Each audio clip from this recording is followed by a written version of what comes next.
1 Samuel chapter 10, Legacy Standard. Then Samuel took the flask of oil, poured it on his head, kissed him, and said, Has not Yahweh anointed you a ruler over his inheritance? When you go from me today, then you will find 2 men close to Rachel's tomb in the territory of Benjamin at Zelzah. And they will say to you, The donkeys which you went to search have been found. Now behold, your father has ceased to be concerned about the donkeys, and is anxious for you, saying, What shall I do about my son? Then you will go on further from there, and you will come as far as the oak of Tabor. And there 3 men going up to God at Bethel will meet you, one carrying 3 young goats, another carrying 3 loaves of bread, and another carrying a jug of wine. And they will greet you and give you 2 loaves of bread, and you will take them from their hand.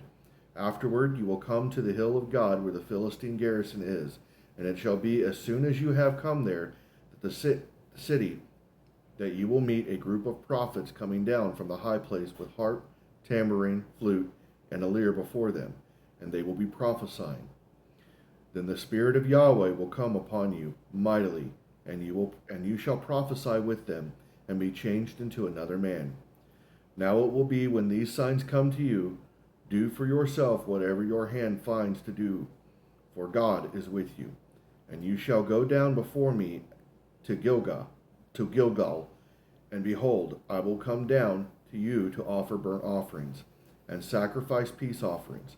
You shall wait 7 days until I come to you, and make you know what you should do. Then it happened, when he turned his back to leave Samuel, God changed his heart, and all those signs came about on that day. And they came to the hill there, and behold, a group of prophets met him, and the Spirit of God came upon him mightily, so that he prophesied among them.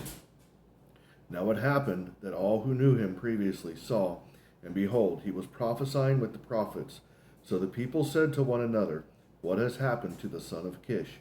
Is Saul also among the prophets? And a man there answered and said, Now, who is their father? Therefore it became a proverb, Is Saul also among the prophets? Then he finished prophesying and came to the high place. Now Saul's uncle said to him and his young man, Where did you go? And he said, To look for the donkeys. And we saw that they were not anywhere. So we went to Samuel.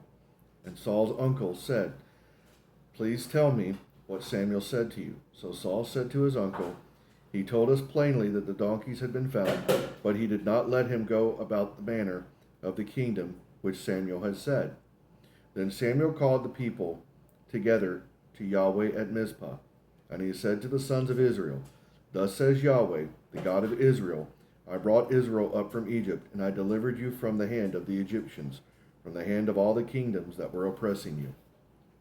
But you have today rejected your God, who saves you from all your calamities and your distresses. And you have said, No, but set a king over us. So now take your stand before Yahweh by your tribes and your clans. Thus Samuel brought all the tribes of Israel near, and the tribe of Benjamin was taken by lot. Then he brought the tribe of Benjamin near by its families, and the Matrite family was taken, and Saul the son of Kish was taken, but they looked for him, and he could not be found. Therefore they inquired further of Yahweh, Has the man come here yet? So Yahweh said, Behold, he is hiding himself by the baggage. So they ran to look for him there, and he stood among the people, and he was taller than any of the people from his shoulders upwards. And Samuel said to all the people, Do you see him whom Yahweh has chosen? Surely there is no one like him among all the people. So all the people shouted and said, Long live the king. Then Samuel spoke with the people about the legal judgments of the kingdom, and wrote them in the book and placed it before Yahweh. And Samuel sent all the people away, each one to his house. Saul also went to his house at Gibeah, and the valiant men whose hearts God had touched went with him.